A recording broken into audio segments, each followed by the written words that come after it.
exactement comme le jeune homme riche de Matthieu 19 que vous connaissez, celui à qui Jésus dit, va, vends tout ce que tu as, donne-le aux pauvres, viens et suis-moi.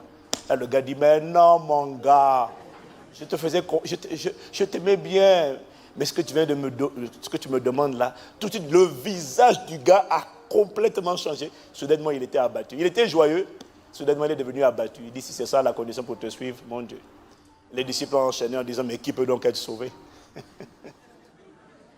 Parce que le jeune homme riche a cru que Jésus voulait l'appauvrir. Il ne connaissait pas la fidélité de Dieu.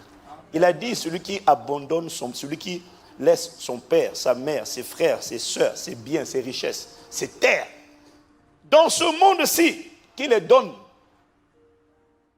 Il a dit, il recevra au centuple dans ce monde-ci. Avec des persécutions.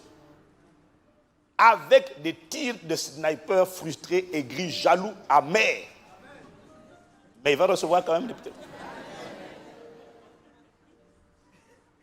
Donc, si tu veux opérer dans cette dimension-là, sois certain que tu vas récolter ce que tu auras semé, mais avec des persécutions. On te tirera dessus, comme on me tire dessus. Je te conseille seulement de faire le dos rond, de te fortifier et d'avoir le visage semblable à un caillou. Parce que j'ai appris une chose, si tu veux réussir, la réussite t'attirera beaucoup de faux amis et beaucoup de vrais ennemis. Et réussis quand même. Dis à ton voisin, réussis quand même. De toutes les manières, avant que tu lui dises réussis quand même, il avait déjà décidé quand même d'y arriver. Donc, quelqu'un me dit gloire à Dieu. Donc, je disais que les personnes qui ont de l'amour pour Dieu dans le cœur et qui voudraient devenir riches pour Dieu, lorsque le Saint-Esprit leur explique comment en faire pour devenir riches pour Dieu, soudainement deviennent tristes et se refroidissent parce qu'elles n'ont pas compris la pensée de Dieu, la culture du royaume de Dieu.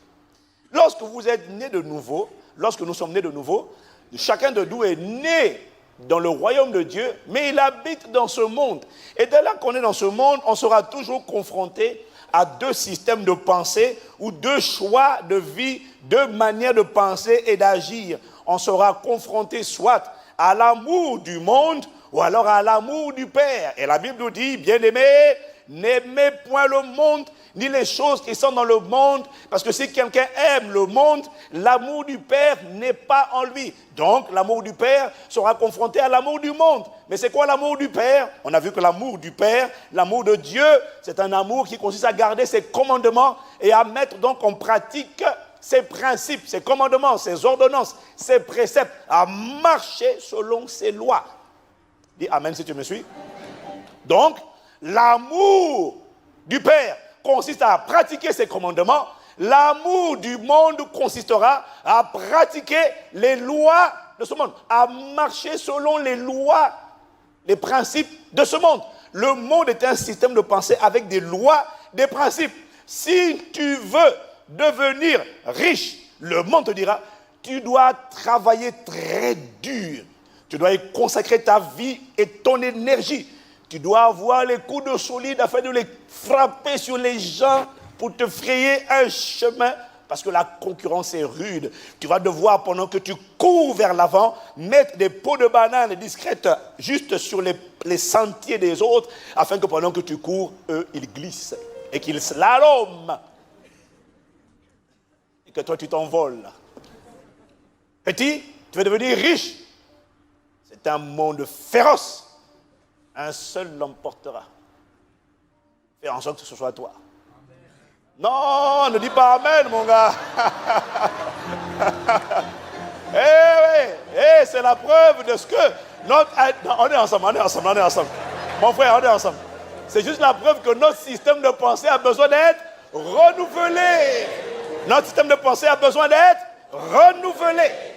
Je suis sûr qu'il a dit ça parce qu'il ne savait pas de quoi on parlait. Parfois, on est là, on écoute le message et puis dès que quelqu'un dit Amen. Mais tu dis Amen à quoi? Juste dis Amen comme ça.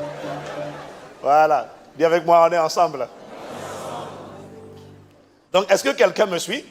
Le monde te dira que pour devenir riche, attention, tu dois avoir les bons réseaux, les bonnes connexions, les bonnes relations. Parce que si